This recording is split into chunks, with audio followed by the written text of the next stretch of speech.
Hi brothers and sisters, அஸ்ஸலாமு அலைக்கும். இன்னைக்கு ஜோரோ வந்து எங்கள் வீட்டில் ஒரு நாள் ஆயிடுச்சு. நேற்றுக்கு பார்த்தோன்னா ரொம்ப வந்து சொர்ந்து சொர்ந்து படுத்துகிட்டே இருந்துச்சு, தலை குனிஞ்சிட்டே இருந்துச்சு, யாரையும் பார்க்கல, யாருக்கிட்டேயும் வந்து விளையாடினாலும் விளையாடலை. என் பசங்க ரொம்ப கவலைப்பட்டாங்க, ஏம்மா இப்படி பண்ணுது அப்படின்னு கேட்டு ரொம்ப ஃபீல் பண்ணாங்க. அவங்க அம்மாவையும் தங்கச்சிங்களையும் பிரிஞ்சு வந்தாங்க இல்லையா, அதனால தான் ஜோரோ வந்து ரொம்ப கவலையாக இருக்குது. ஒரு நாள் 2 நாள் ஆச்சுன்னா சரியாயிடும் அப்படின்னு சொன்னோம். அப்புறம் அது தனியாக தூங்கத்துக்கு பயந்துச்சு. அப்புறம் என் பையன் தான் வந்து அதை வந்து கையில் படுக்க வச்சுட்டு அதுக்கிட்ட விளையாடிட்டு கொஞ்சிட்டு இருந்தாங்க. அதுக்கப்புறம் என் 2 பசங்களும் ரொம்ப நல்லா பார்த்துக்கிட்டாங்க. அதுக்கு சாப்பிட வச்சுட்டு, பால் கொடுக்க வச்சு, தண்ணி கொடுக்க வச்சு, அதை விளையாட வச்சு, அதுக்கப்புறம் அதோடைய மைண்ட் ஃபுல்லாக வந்து சேஞ்ச் பண்ணாங்க.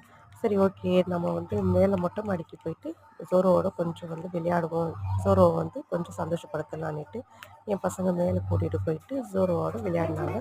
ஜோரோவும் நம்ம கூட மிங்கிள் ஆயிடுச்சு. ரொம்ப சந்தோஷம். நீங்கள் சொல்லுங்கள் எப்படி இருக்கு நம்ம ஜோரோ அப்படின்னுட்டு. தேங்க்ஸ் ஃபார் வாட்சிங்.